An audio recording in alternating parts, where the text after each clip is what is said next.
organization and is committed to significantly contributing to his field to of his field of advancement. advancement. His His research research interests interests includes immersive technology, additive manufacturing, data data science, science, and and STEM STEM education. education. Peter. And finally, we have And finally, we have Shola Shola Owunikoko, Olushola Olusola Wonikobo, the Wonikobo is the Executive Director executive of director of Stanford Edge. Stanford Edge. He's a tech He is a leader tech leader driving driving inclusion and inclusion corporate and corporate sustainability. sustainability. As the head of As the head of Stanford Edge, Stanford he Edge, he oversees a oversees a portfolio that portfolio that includes Project includes Enable Project Enable Africa Africa and and LafiaMe.com. LafiaMe.com. Olushola's work Olusola's at the work at the intersection intersection, Olushola works at Olushola the works at the intersection of intersection of development, development, business, and business, and inclusion, inclusion, draws on more draws than a on more decade of than a decade of experience building experience building organizations and organizations and designing and designing Recording and implementing stopped. social implementing social programs programs that that produce and produce promotes and promotes development development outcomes for outcomes underserved for underserved population. population.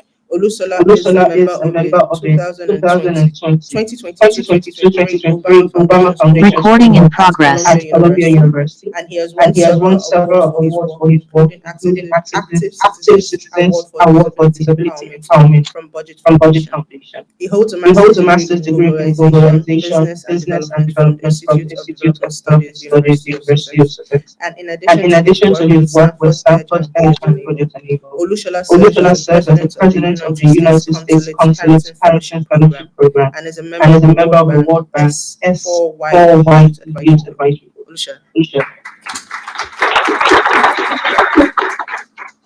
Okay. Okay. So we'll just So we'll jump just right jump right into the into the discussion of discussion today, of today, and and I'll I'll start with start with Olushola. Olusola. And I And think I one of the think main one of the main questions that we questions want that I to would want ask to is ask is when we are when talking we are about talking about women's women's economic economic inclusion, inclusion, what do we what do mean we and mean what does and that what does mean that in mean today's in today's society? society? Thank you, brother. I hope you can all hear me okay. All right. Thank you for joining us today. So starting this conversation is helping to put in context what's financial inclusion means for women and by extension economic inclusion. And so I'm just going to leave this frame for us to perhaps build on, and build that.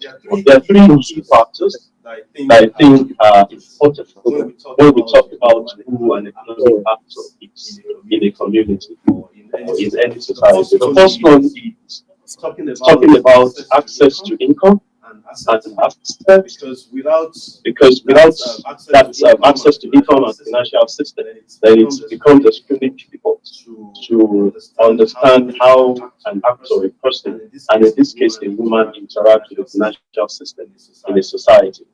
And then the second one is about control and benefits from such income or assets. Because it's not just enough to have access to the income and assets. The other question is who has control. And in many cases, like we're going to talk about, and I'm going to expatiate a bit more, as we have seen from our work, is that there are so many women in developing country contexts, especially, who might be able to earn income, might have access to assets on a temporary basis, but do not make decisions on how those income are spent or how the assets are managed. So at the end of the day, there's no power, decision making power. And then finally is the power to make decisions, which I started to talk about. And that is very key, because at the end of the day, it's largely a power thing, in the broader sense. Who has access, who is able to utilize, who has the decision to make those things. And within this framework, we have Recording stopped. Things, the legal players, the institutional dimension, the cultural and religious dimension, and so on and so forth.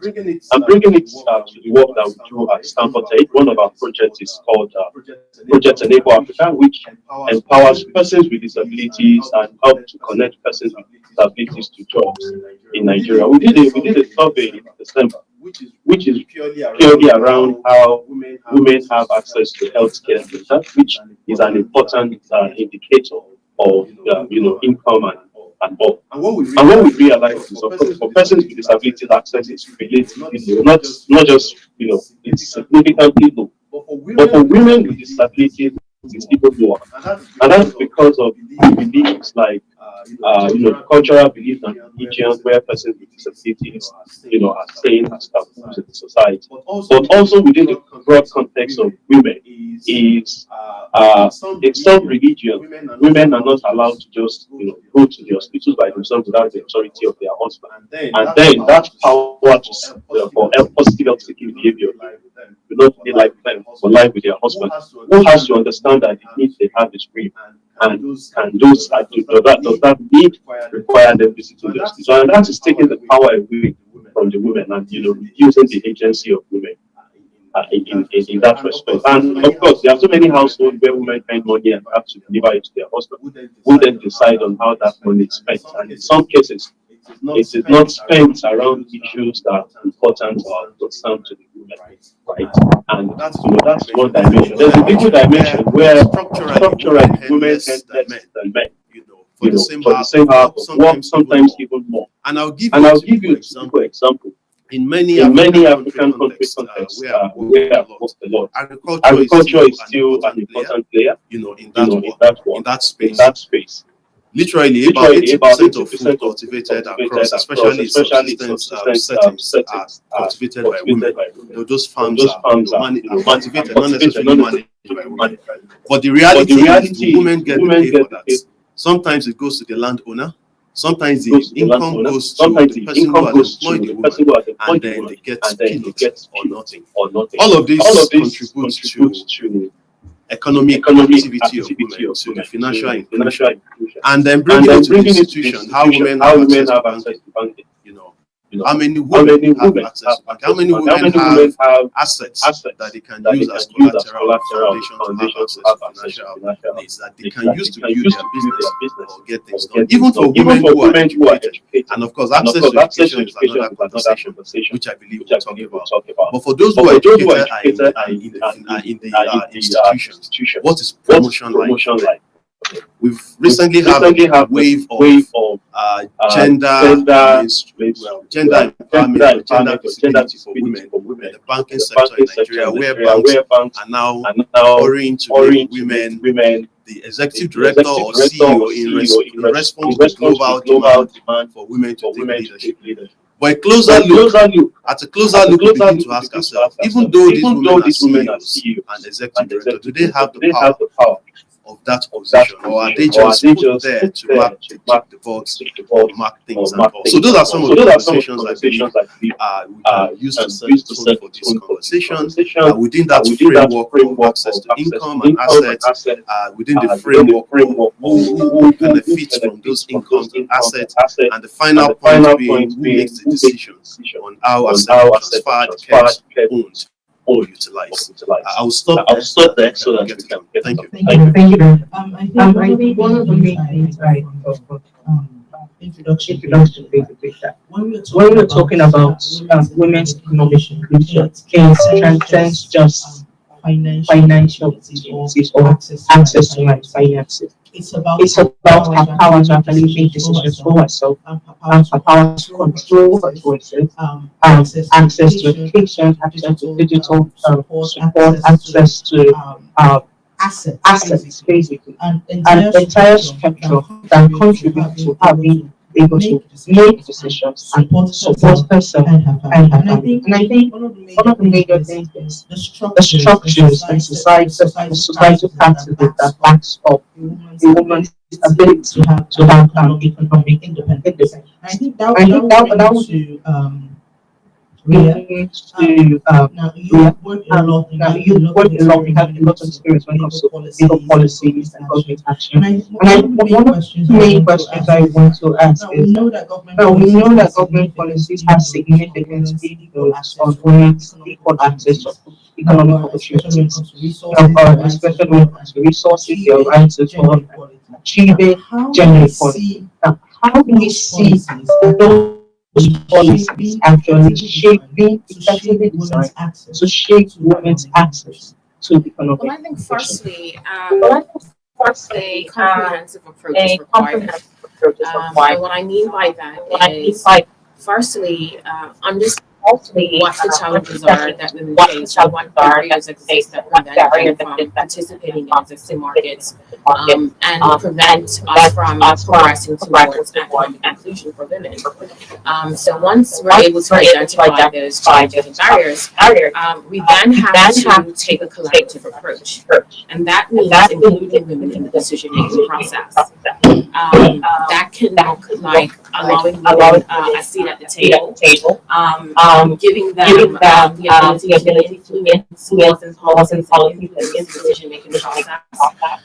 But it also can look like working with women's organizations. It could include also surveys, things of that nature. And once we're able to identify and include women in the decision-making process, we also then have to ensure that the policies and laws that we're developing are, of course, gender responsive, and ensure that they address the issues and the challenges that we've identified in the first step.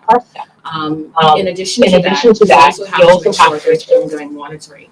So, what is the impact of the laws and the policies that we've created? What impact are they having on women? What impact are they having on progress towards equality to women? What impact are they having on the gender wage gap? So ensuring really that the policies and laws we're creating are actually effective and are achieving the solutions that we want them to achieve. I think essentially when you look at it, in summary, I would say laws and policies have significant impact, and we really have to make sure that we're identifying the key issues and creating solutions that address those issues that we identify. Thank you.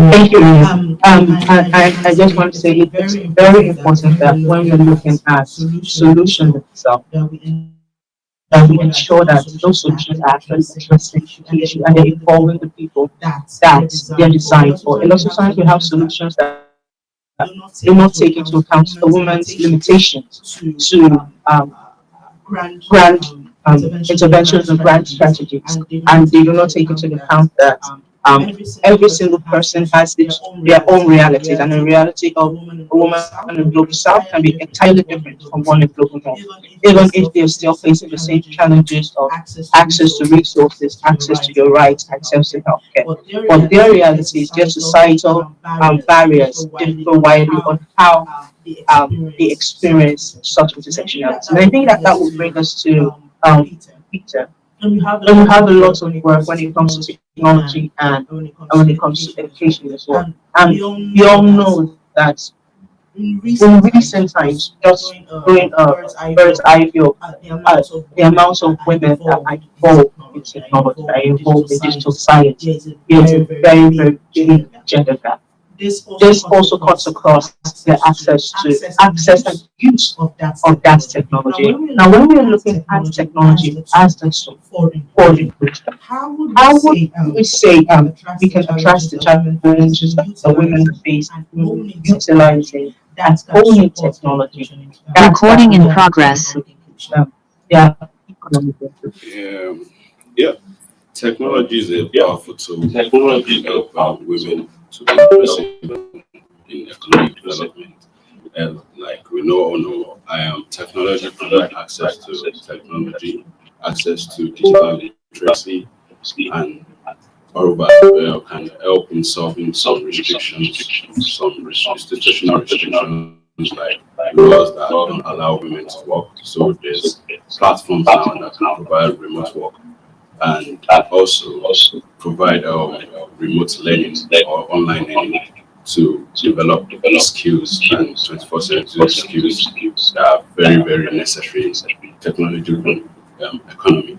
And technology in the long run can even provide a lot of benefits to women, like I've mentioned all my points. And and technology as well provide digital financial solutions to provide access to rural women to use their smart devices to access loans, open bank accounts where traditional banking sectors can't reach. So the mobile platform can provide all that for them, to provide opportunities for women to be inclusive in their economic decisions. and after that, we can technology can also provide networking opportunities for people for mentoring and guidance in their professional choices and career fields, and also where we talk about education. One of my research is using these emerging technologies to improve cognitive skills, where we're looking at how we can use artificial intelligence or virtual reality to develop higher cognitive skills, how to analyze real life problem, how to evaluate it, and how to create creative solutions to complex problems. So when you have all these technologies coming in, we have a safe environment to practice. When you're talking about the virtual space now, where you can just go into a room where you feel virtual space where you go the Oculus and you can actually practice all these skills to develop their skills and be able to compete in the workforce. So thank you very much. Yeah, I think I want to just hang on that because one of the main things we see is that, as we know, women, there are a lot of intersectionalities that women face when it comes to access to their rights and access to support. Access to where they live is one of the main things that affects their access to technology, their access to support services. And one other one is women who are further disabled by either a physical or a mental disability, and a society that does not have that capacity to account or support women in that space to take advantage of these opportunities. Now, we've heard about virtual reality, we've heard about how women can take advantage of online courses and online learning platforms to bridge that gap of education. Now, when we're looking at that and we're looking at inclusion for women who have disabilities, what does that look like? What strategies can we employ to bridge that further divide that their current state puts them in? All right, thank you, Rhoda. Economic access is a complex thing that is impacted by a number of realities that if we are truly going to promote economic inclusion for persons with disabilities, women with disabilities, and everybody in general, then a lot of systems would have to work together, and that's where the problem sometimes is. But to put all of those in perspective, these things I've categorized broadly into three components. The first is the fundamental enablers, things that enable women to participate. And as good as technology, for example, may be, what then is the fate of those who do not even have any form of education in having access? Because to use some of this technology, sometimes you need some level of literacy and all. And then the question is, how accessible are some of these enablers in the first case? And when we talk of enablers, fundamental enablers, education is the beginning in many cases. And different types of education, which doesn't have to be like super formal education, could be informal and all, but access to education, access to family planning, simple things that are actual enablers in women's access to economic activity. Delayed marriage, the decision on when to get married or not get married. And in the case of persons with disabilities, in many cases, especially in the context that I have worked, it's not usually their decision when to get married or not, for a number of reasons. Sometimes it is arranged marriage by the family, when they say it is either you get married now or you wait forever. And that is because of how persons with disabilities are perceived. Already persons with disabilities are perceived as people who should be pitied, not people who can be productive. And then when the person is a woman, they are further discriminated against on the basis of gender and disability. And that makes it even more complex. Other enablers, legal rights for work. If a woman does not have the right to work, and sometimes some of these rights are unspoken, they are not necessarily legal. They are just assumptions and expectations that people have of others, which can be damaging and destructive. Lastly on that is mobility and safety in public, ability of people to move around, and the safety of that. being able to move around with physical access doesn't guarantee that that is safe for a woman to move around, especially at certain times of the day or in certain region or community. And that is a big factor because that can determine if a woman is able to have access to job that can provide economic income or not have access to that job. The other category I want to quickly touch on is opportunity and inclusion. Financial inclusion broadly, access to property and asset, which I already talked about, decent work opportunities. There are a lot of work opportunities that are not decent, that people are forced to take on because they do not have a choice. And that power of choice is part of the challenge. We are talking about digital inclusion, like we talked about. Somebody said that behind technology is makes things easy for persons without disability, but for persons with disability, it makes things possible. Because when you're behind this technology, it doesn't necessarily matter if you're disabled or not. It's productivity that counts. And in many developing country contexts, that has been the only way to have access to education, to have access to jobs, especially in places where physical mobility is difficult, where security is still a challenge. Then technology provides a huge opportunity. The problem, however, is there is also a widening gap in access to technology for some people, especially if they are not educated or if they live in rural community and all. Then the question now is, how are we appropriating technology at the level that people have? Because again, technology in itself is a buzzword that we have to deconstruct. What is technology? How can we make use of what we have as enablers in the place of technology to maximize productivity? And in addition to that is a third category, which is equality and security in the broad sense, alleviation of unpaid care work. Women still engage in a lot of care work. In addition to the disability group are also caregivers, which in a lot of ways are as discriminated against almost as the people that they care for. Because when someone is a caregiver of a child with disability, they technically have less time to be physically available at work. In some cases, care work is the work that people do and should be paid for, but it's not seen as a formal work that should be paid for. And women give a lot of time and effort and innovation to get this done without getting anything in return. Those are some of the challenges. Of course, social and workforce protection. Social protection is so important, especially in helping people transition into being able to work, being able to maximize and make the decision. But in many countries, especially developing country context, we do not have that form of social welfare that is able to make provision for those who are in that transitional phase or not able to jump on the tools or technology we have just to provide that safety net onto people who are able to get things done. And finally is policies. Policies are the highest level of change. To get the disability law passed in Nigeria took about 12 years. That law has been passed since 2019. Implementation is still a huge gap. And we're talking of implementation on a general scale. Of course, analyzing that law shows obviously that women's participation was not ensured because there are very little things that protect the rights of women in that law. But of course, we didn't have anything. So having a law in the first place seems like progress. But how much is progress if it's not inclusive of women with disability? Because we are going to come back to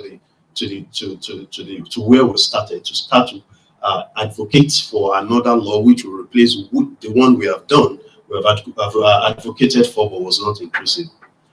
In summary, I would say that when inclusion comes as a natural thought process, as a mainstreaming from design up, it's expensive. Because if you're going to set up a building and then you're planning inclusion, the ramp and everything, and women's change, room where women can change babies, have access to, privacy and all, it's part of the design. It's cost effective. But when we have to bring as an intervention, which is the approach that many of us use, then it becomes extremely expensive. And that is a problem. That is a problem with being reactive. And that is why we have to be more proactive, especially at the policy stage, so that we write the processes that translate or that drives our programs and intervention and that creates the platforms through which we engage people. Thank you so much, Onyefoko. And I think one of the main things that, like you said so much, and I'm a big advocate of care work, basically. And you find that a lot of times when we talk about unpaid care work that women contribute to their families or their societies, people tend to neglect or not see the opportunity cost that goes into her providing that unpaid care. Now, we are not talking about the fact that she should not love her family or she should not take care of the kids or take care of her, but the fact is that a woman's time can and should be better utilized so that it not only supports her family but also contributes to her own individual self-development. But a lot of times, women are lost as individuals in unpaid care work. And this is something that we really need to start talking more about because as the time goes on, we find that a lot of resources or inbuilt knowledge and skills that women have are lost during the process. And I also want to piggyback on something Olushola said that I would like Ria to respond to based on her own experience working in law and policy. And now he has said something about um, disability law being passed with little regard for how it really affects women, how it protects the rights of women. And this is not just in disability laws. There are a lot of laws that are passed currently in lots of countries that do not really take account how these laws affect the lives of women. If they are actually protecting women's rights, if they are actually supporting economic basic inclusion in decision making and participation. And that would lead me to my question for you, Maria, that in your experience, how has policy and law actually supported women's inclusion in society? Policy and law, policy and law has significantly, in some cases, supported economic inclusion for women. And that really looks like establishing whether or not the policies and law are effective. So, are there laws in place that protect women's rights? Are there laws in place that enable a woman to take maternity leave so that she can ensure her health and the health of her baby are good? Are there laws that enable her to take time off to care for family members? Does she have to choose between going to work or looking after a sick family member? We talked about caregiving before. Are there laws that prevent sexual harassment in the workplace? Are those laws effective? So again, in summary, there are laws that do ensure protection of gender rights and ensure women's inclusion in and access to economic resources. Thank you very much. I also want to speak to Peter. Now, from your experience in technology and AI, now, do you think we can have technology that is suited for women in the global south? And when I say the global south, I'm talking about developing countries where resources are limited and where society in itself, even if they do have, or we've gotten to a stage where we want to include women, we want to focus on women's inclusion and want to use technology, how can we do that in the space of limited resources? Yeah, that's a good question, Rhoda. Well, from reality now, you can be in your room and go work in the site in London through the virtual environment. And all these things can help in developing spatial reasoning and also practical skills that are necessary in this economy, right? In this technology-driven economy.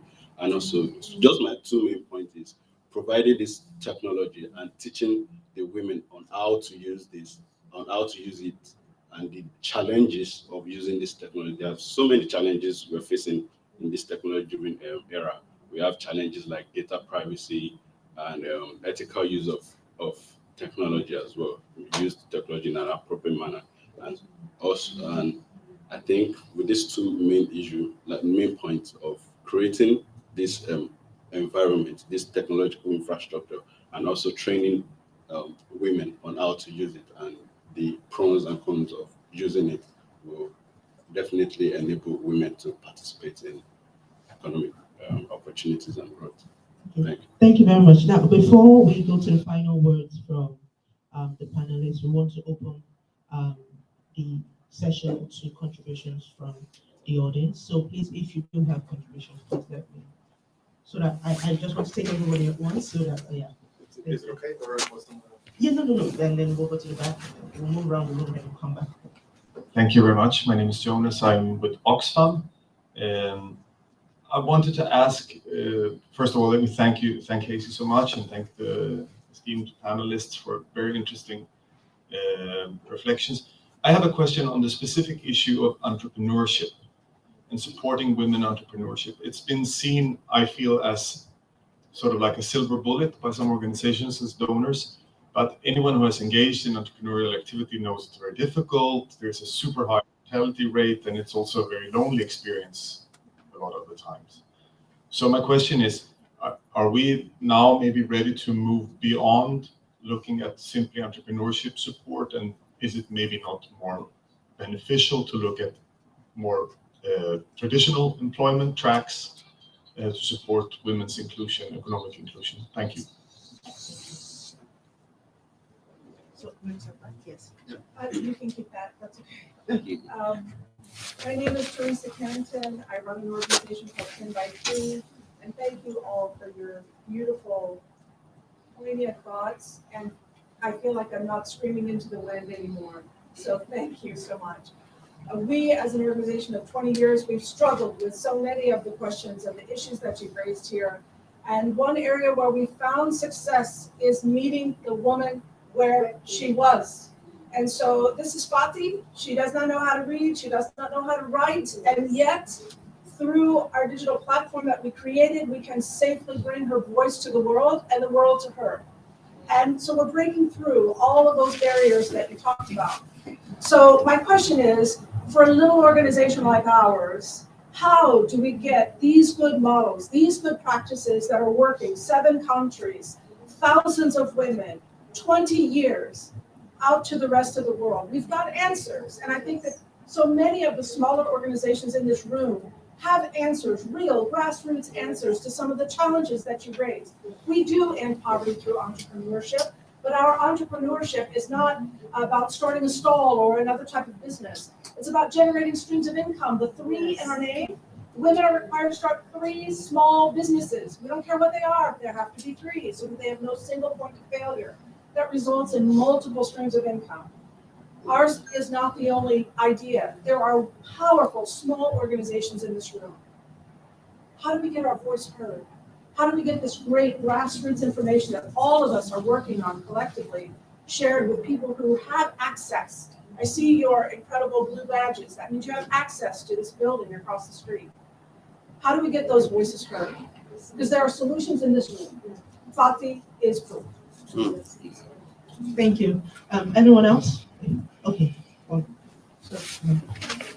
I think my voice is loud enough. So that those online can Oh, also, okay. but they have people online as well. My name is Hendricks. I'm from Zambia, so I'm right from Africa. I'm a lawyer by profession, and I've been involved in fighting for land rights for women. And my question, I think, rides on the previous speaker. The challenge I've won matters in court. Women have gotten the land. But the problem which is there is all these technologies we are talking about. One, you have what you may call internet density in Africa. I come from the capital city, it's a challenge. Worse off in the remote areas, there is nothing. 2, the women themselves have no resources to buy a smartphone. How do we deal with that? Because I'll be able to win a matter in court, a woman gets her land. The problem which is there is their thin capital. How do they resolve that? 80% of our women in my country are in the rural areas, and the majority of them are involved in agricultural activities. That is a challenge. I don't know how to deal with that. Maybe, as she said, you have access across the road as to how these matters can be resolved. Thank you. Anyone else? Okay, one at the back.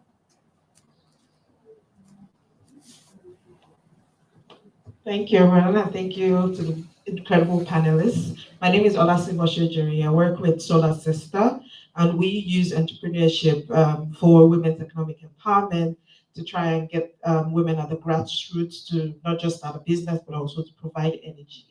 And yes, just like Fatu, like there are several practices, best practices out there. And from I think there was a comment from the man from Oxfam about if entrepreneurship is the only way. It's not, but it's the only opportunity for several of the women that we have at the grassroots. And I love the three that and I'm going to think about that as well. That's just the only thing that it's available for most of the people that we serve in the last mile and the underserved communities and the rural communities. But my question is around the finance and the investment. Where is the money? If you ask these women, what is their biggest challenge? One is access to finance. They don't have the resources. There's several huge projects giving money, but this money doesn't get to where it's needed. So the question is, how do we ensure access to finance at this grassroots, at this last mile? What mechanisms can we use? Is it blended finance? Do we need to learn the language? What do we need to do in order to ensure that that woman at the last mile gets the finance or the investment that she needs to run these businesses? Thank you. Anyone else before we go? Okay, one more, and then we'll go back to the panel. Hi, good morning, everyone. My name is Pratyasha. I'm from India. I'm representing a youth organization called ISEC. My question is basically, I'm coming from a country like India. I've grown up seeing women to be more likely involved in household work and more in vulnerable jobs, and very less likely to be part of the more formal sector, which is access to jobs or employment in the core labor market.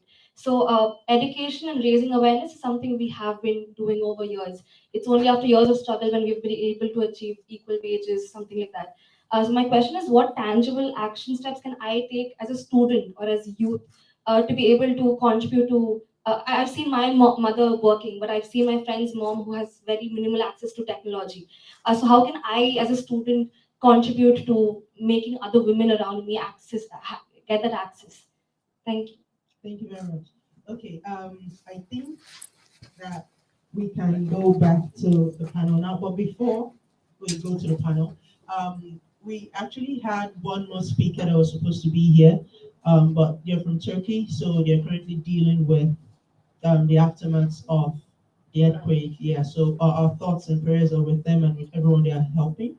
So I'll just like to briefly read what they are doing as part of their work in supporting women's inclusion. And I think that can kind of launch us into the discussion. Now, first and foremost, we don't have all the answers. If we had all the answers, we'd actually be doing it on the field right now. So we are trying as much as possible to gather ideas, see what works, see what we can use back home from different communities, what has worked in one space, how we can translate that into our space, and if it is possible, how we can work together to ensure that what we are managing resources and we're using it effectively, because there's only so much to go around. Okay, so our guest was the online CEO for De Facto. So De Facto is Turkey's largest fashion and ready-made clothing company that has over 15,000 employees, and more than 50% of their employees are females. And a lot of their, as part of their investments in economic and social development, they are also drawing attention to the role of women in development.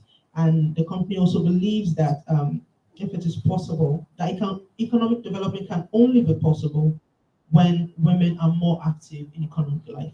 And they have programs that are working towards this. And one of the things that they do, which I think also can relate to what our last speaker from India was talking about, is the program Dreams Made of Fabric, which uses waste and surplus fabrics from their factories and donates this to public schools and vocational high schools, where instead of putting them back into production in the factory, the kids in the schools can use that to make designs and make textiles and fabrics. And and this can now be sold to contribute to the society as well. For that project, they had donated to a cancer, Hope for Foundation Cancer Fund for children, and that had the remarkable effect of empowering girls in the society. Another one had been the smart store concept, where they had tapped into the metaverse of 3D printing and 3D modeling to design, to have designs made by female students, and then these designs can actually be purchased on the de facto website, and that funding can go into supporting the certification and the education of the skills. And I think that is something that, looking at it from a mid-sector perspective, where you do not have a company that employs over 15,000 people, you do not have a company in over 90 countries. What you can do in your own space with your own tools to support women to help themselves. So it's no longer taking and giving, but actually supporting them to do on their own and giving them that platform to expand their reach and expand their impact as well. So that's one of the things that the factory is doing. I had hoped that we'll be able to share one of your videos, but technology was not on our side today. So unfortunately, we would not be able to share it. But if you do leave your contact, we'll be able to send you some of this video and also some of the different works that each of the panelists here has been doing, including Hasey, in working with women and supporting women and helping them build their own capacities for economic inclusion. And as I said, economic inclusion goes beyond financial access. It includes their rights, it includes their education, it includes their access to digital technology as well.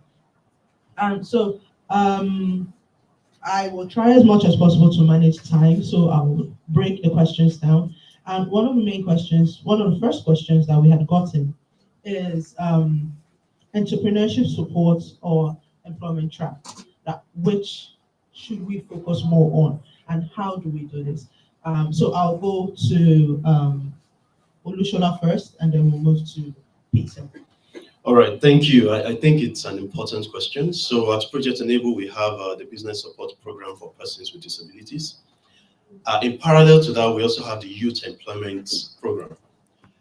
But at the base of that is our digital program, which is where our beneficiaries come into first. And that is like a preparatory program that then introduce people, especially women with disabilities, to how to get things done, life skills, work. And that is where we begin to ask them questions.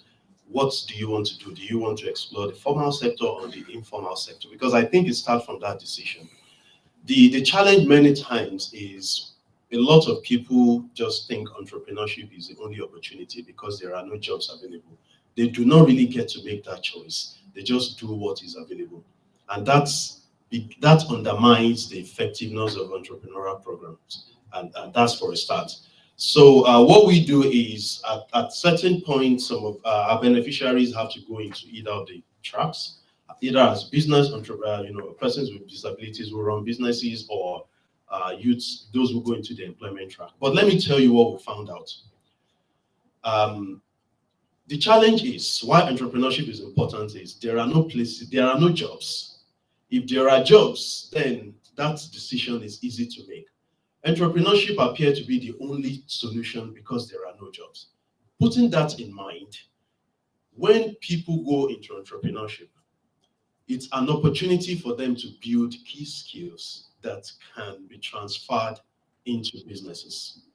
We've trained people who run business but do not continue, and then eventually they make their way into jobs.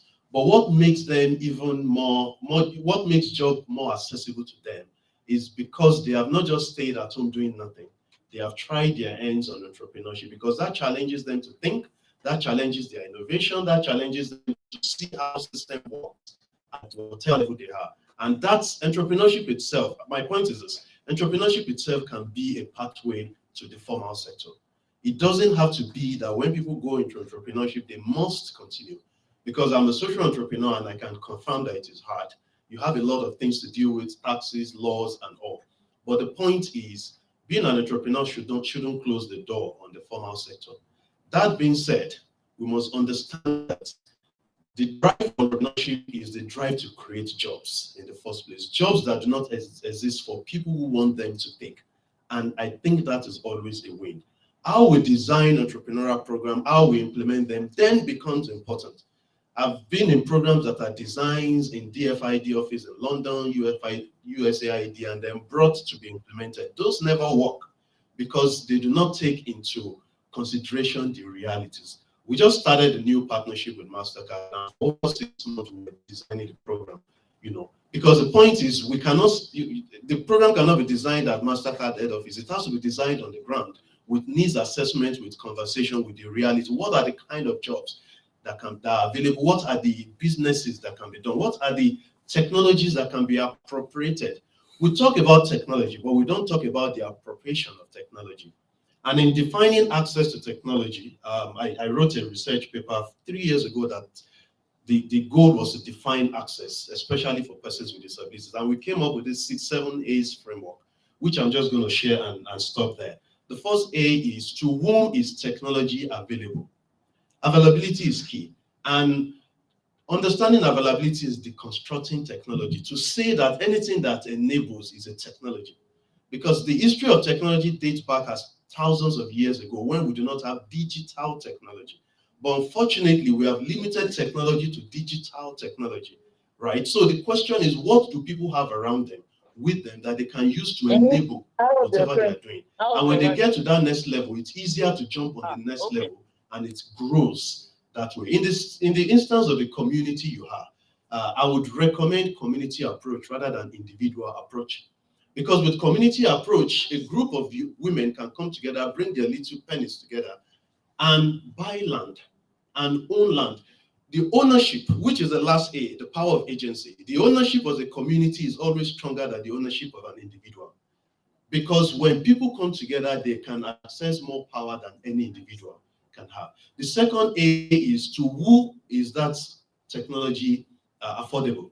And affordability is a key conversation that defines what access is or what access is not. Who is aware of that technology? It's not enough for it to be available or affordable. Are they also aware?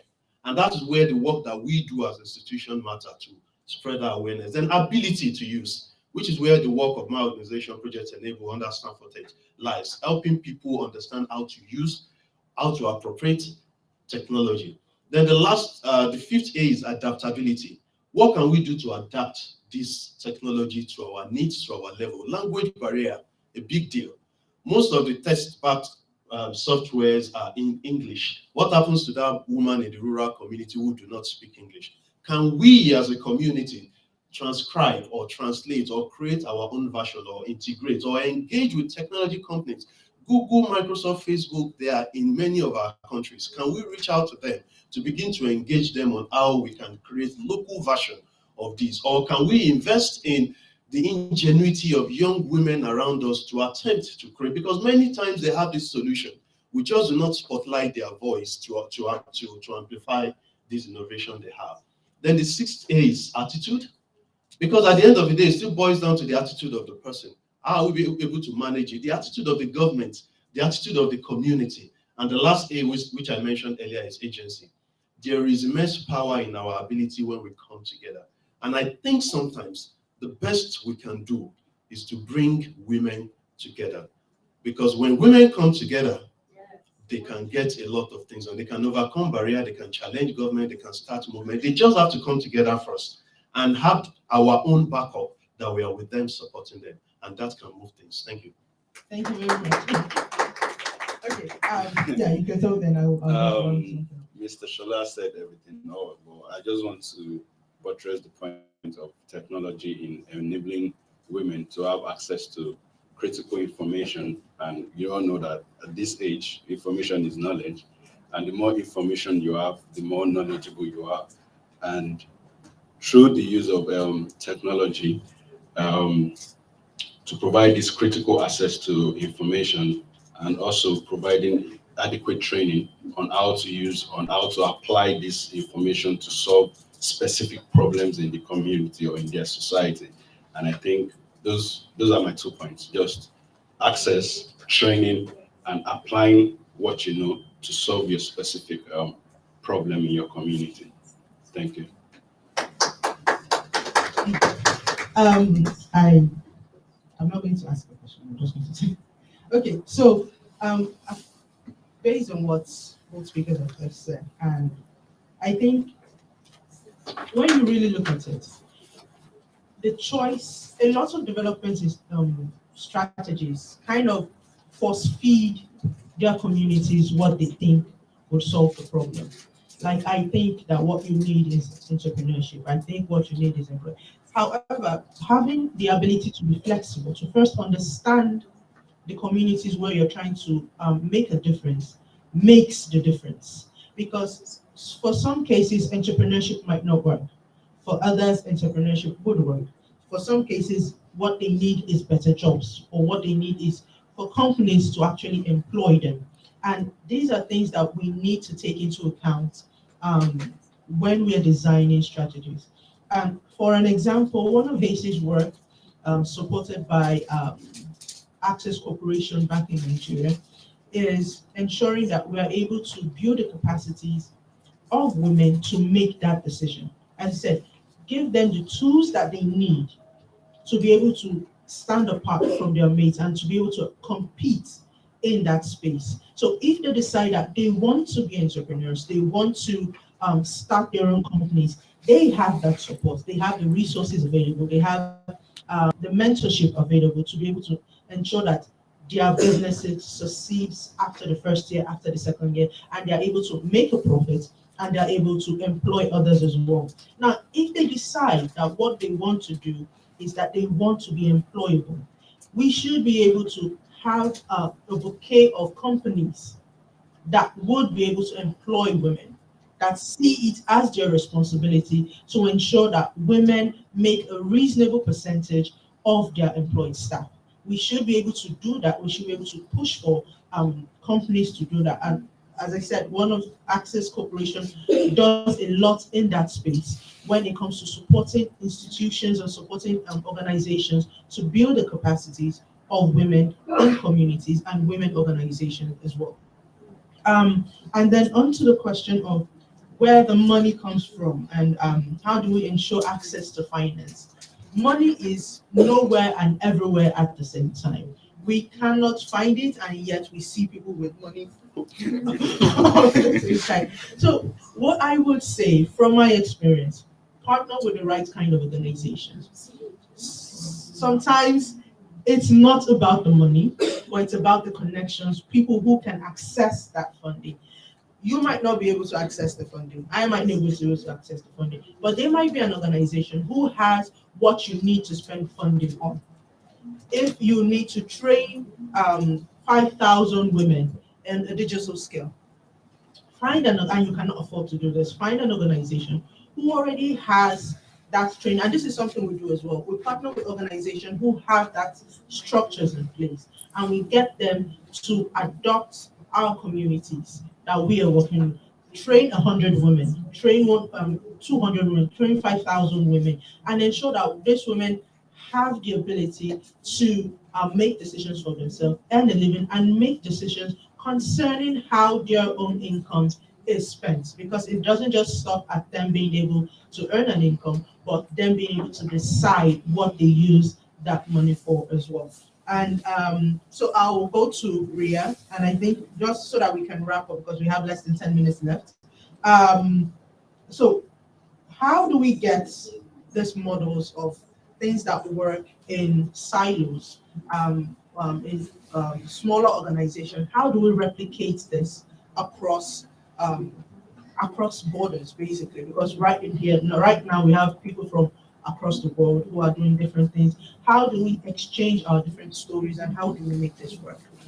I think part of the solution to, I suppose, expanding what's already been done and ensuring that it can be done on a larger scale, one of the solutions to that is an approach that's intersectoral. So we have non-governmental organizations or non-profit organizations who are doing the work, who are making great impacts. You've heard from many people in the room who are working and doing things that are impacting women's economic inclusion. But then we can also consider the impact that government can have, or their involvement can have on what's already been done. So when we can consider how government's investment into women's business can impact and increase the scale at which all of these things are already happening. Like I said, investing in women-owned businesses. And then also capacity building and training. So governments can ensure that there are policies and laws in place that encourage and foster capacity building and training for women. So that looks like a business development training, entrepreneurship training. It could be training not just for the entrepreneurs, but then also for workers, because not everybody is going to be an entrepreneur. Not everybody is going to be a worker. They can be both as well. So providing training for workers, training so that they can develop the skills that are needed for the workforce. And then also coming back to what I said before is monitoring. So government ensuring that there's monitoring going on to ensure that the laws and policies that are in place are actually effective at pushing women forward, pushing entrepreneurs forward, pushing workers forward, or even students. So we had one student speak. So what I would say encouraging students to get involved in the work and providing I suppose investment opportunities or investing in students so that they can be involved in the work as well. So it's not just something that's going to come from one sector. It can come from multiple sectors. And I think that when we look at it from a broader perspective and include all of the sectors, we can have a broader impact. Thank you so much. And I think that is such a wonderful place to wrap up the discussion on. A multi-sectoral approach is definitely necessary and important in ensuring that women's economic inclusion can be achieved across all levels, not just at the rural level, but at the state level, at the federal level, where decision making is made, from policies to financial decisions. At all levels, women need to be included in the decision and their voices need to be heard. I'd like to thank everyone online and in this room for taking our time to be a part of this event. Please let's not stop the discussion here. We are still here for the next 20 minutes. So if you want to speak to any of the panelists or any of the organizers, we are available to answer questions and work with anybody who thinks that we can actually increase the impact that we're making. So a big thank you to all panelists from flying in to be here. Have a lovely day.